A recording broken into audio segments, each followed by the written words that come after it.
Last week was quite the week for Tesla and its Model 3 electric car.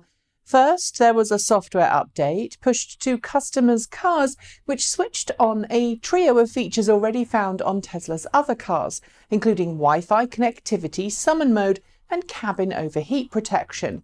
Then there was a pre-packaged price drop for the Tesla Model 3 dual motor and Tesla Model 3 performance variants, taking certain features off the standard fit list and adding them instead to optional packages.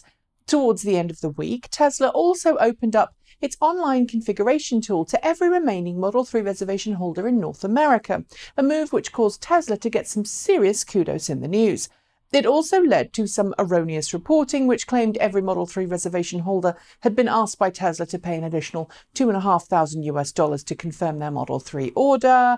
But I'll come to that in a second. This morning, Tesla released its estimated Q2 2018 production and delivery figures: 53,339 vehicles made and 40,740 delivered. Of those, the majority were Model 3s, with 18,440 Model 3 vehicles reaching their new owners in the quarter. It also confirmed that it had produced 5,031 Model 3 cars over the last 7 days of the month, last week, meaning that it met its weekly Model 3 production goal for the end of the quarter in the last week of that quarter. It's all great news for Tesla and something the company should be congratulated for.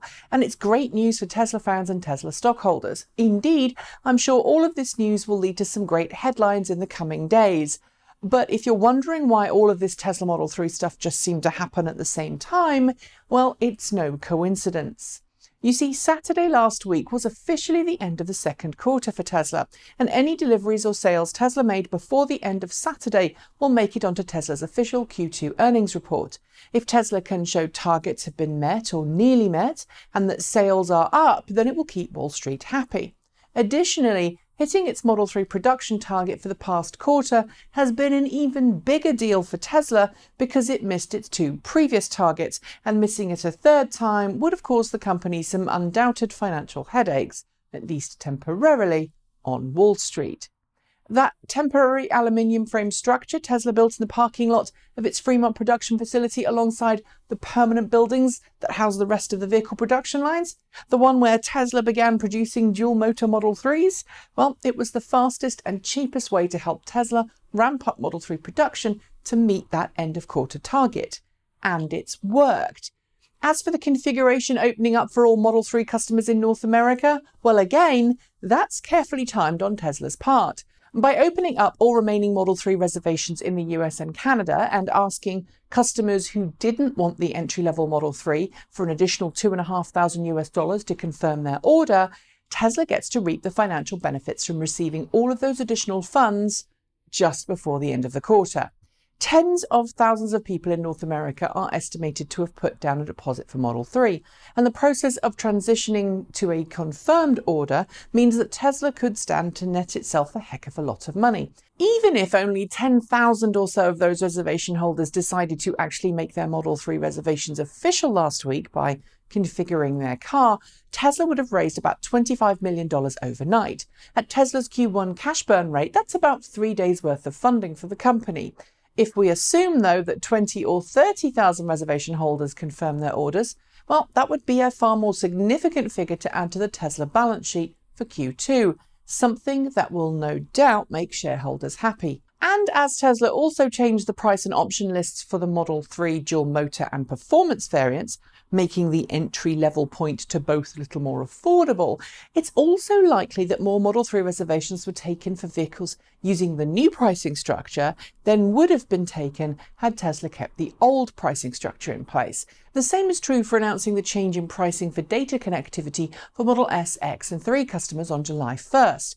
If customers configure their cars before that point, then they're going to benefit from free 4G connectivity packages rather than having to pay extra for the premium connectivity package to get the same. And Tesla got some extra orders to bolster both its order books and its bank balance.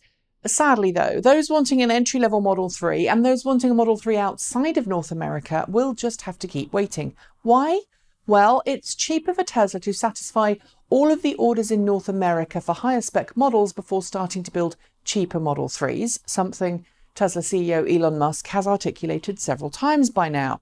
And when it comes to overseas markets, well, homologation, the process of making a car road legal for the market it's going to be sold in, costs money and time, something Tesla is trying to save right now.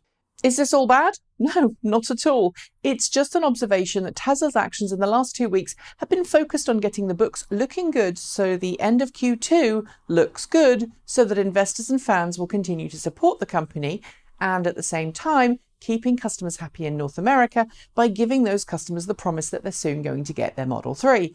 And given Tesla's 40k production volume last quarter, the chances are most North American customers who aren't waiting for the entry-level Model 3 will probably get their cars in the next few months. That's it. Thanks for joining me, and see you next time.